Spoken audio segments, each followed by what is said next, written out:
সদায়তো mini blog বনাই থাকোঁ ভাবিলোঁ আজি কথাকে পাতোঁ আজি সানডে আৰু মইতো পিজিত থাকোঁ আপোনালোকে জানে আজি সানডে হয় আমাৰ পিজিত স্যাটাৰডে সবে ঘৰ গুচি যায় যেহেতু সবৰ ঘৰ ওচৰত আছে তো সবে ছুটি মনাবলৈ ঘৰত যায় আজি মই পিজিত অকলে আছোঁ মই যাব নোৱাৰোঁ ঘৰ বিকজ মোৰ ঘৰ মৰাণত হয় আৰু মই শিলচৰত জব কৰি আছোঁ দিনটো কেনেবাকে কাম চাম কৰি মেলি এনেকে গ'ল আৰু কাপোৰ চাপোৰ ধুই মেলি ৰুম চুম ক্লিন কৰিলোঁ সেনেকে গ'ল গধূলি টাইমত বৰ বেয়া লাগিছে অকলশৰীয়া ফিল হৈছে ঘৰলৈও মনত পৰি আছে মালৈ বাট কি কৰোঁ যাব নোৱাৰি মাজত গৈ আহিছিলোঁ আগষ্টত আকৌ ছুটি পালে আকৌ যাব লাগিব মোৰ নিচিনা কিমান মানুহ এনেকে বাহিৰত থাকে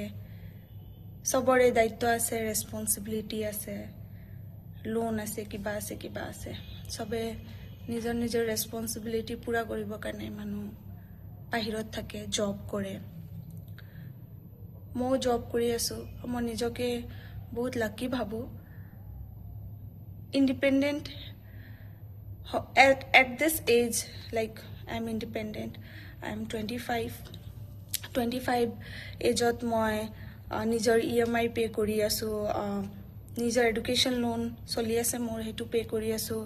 প্লাস মই নিজৰ মাক চাব পাৰি আছোঁ হেল্প কৰিব পাৰি আছোঁ ফাইনান্সিয়ালি ঘৰত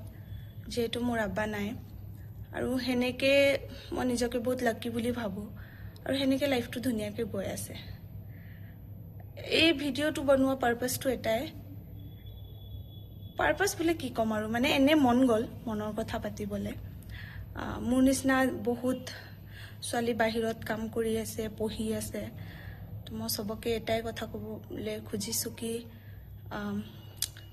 you are very strong because বাহিৰত কাম কৰা থকা অকলশৰীয়াকে is not that much easy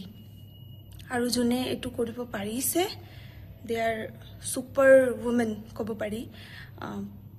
বহুত ধুনীয়াকৈ যোনে বাহিৰত থাকি সকলোবোৰ মেনেজ কৰিব যোনে পাৰে actually they are very strong thank you